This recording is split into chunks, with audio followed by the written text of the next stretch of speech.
Épisode 7, le vestiaire olfactif. Voyage au cœur des sens. Bal d'Afrique. Le parfum qui trace une carte des émotions.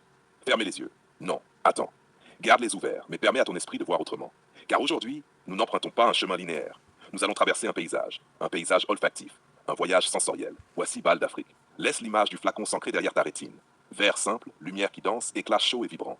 Pas de fioritures inutiles, juste une présence qui parle immédiatement à ton sens du souvenir, à ta mémoire affective. Tu inspires, et d'emblée, la lumière. Pas la chaleur d'une soirée feutrée, ni le froid tranchant d'un matin clair. Non, un soleil vivant, celui qui caresse après l'orage, celui qui traverse un marché encore humide, celui qui réchauffe sans prévenir. Bal d'Afrique, c'est ça. Mais ce n'est pas qu'un parfum. Il évoque l'Afrique avec tout ce que cela comporte. La lumière dorée, les terres rouges, la chaleur des marchés, le souffle des savanes. C'est la plus belle ouverture du monde, cette sensation de vastes horizons et de rencontres infinies condensées dans un flacon. Un accord de nectar d'agrumes, d'herbes sèches, d'accents boisés et d'un souffle presque poussiéreux.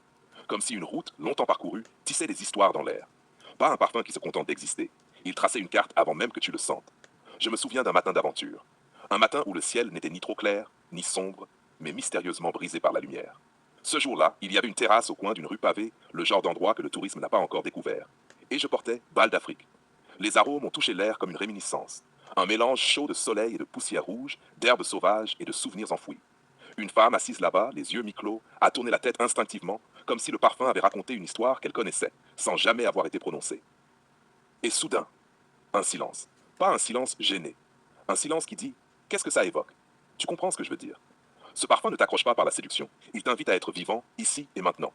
Tu te souviens peut-être du parfum chaud, mais avec lui, quelque chose d'autre se place. Un fil narratif, fragile et précis, comme si l'air lui-même avait une histoire à te raconter.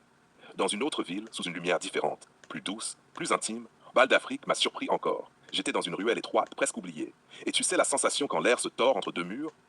Ce parfum s'est mélangé à cette atmosphère étroite, et soudain l'espace s'est ouvert. Je ne te parle pas de paysages grandioses, non. Je te parle de moments de vie qui, sans prévenir, deviennent des paysages de sens. Regarde autour de toi. Le parfum n'est pas quelque chose que tu portes. C'est quelque chose qui te fait voir autrement. Bal d'Afrique ne chante pas. Il ne murmure pas. Il dévoile. Il dévoile les textures invisibles du moment. La poussière dans l'air. Le poids d'un rayon de lumière. Le frisson d'un sourire qui n'attend rien. Je repense à cette rue. Il faisait presque frais.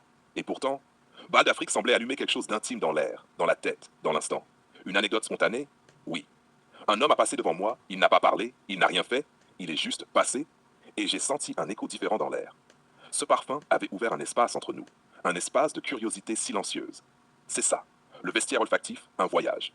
Un voyage où chaque parfum ne se contente pas de te raconter une histoire, mais te fait entendre l'histoire de l'air autour de toi. Si tu veux, je peux maintenant préparer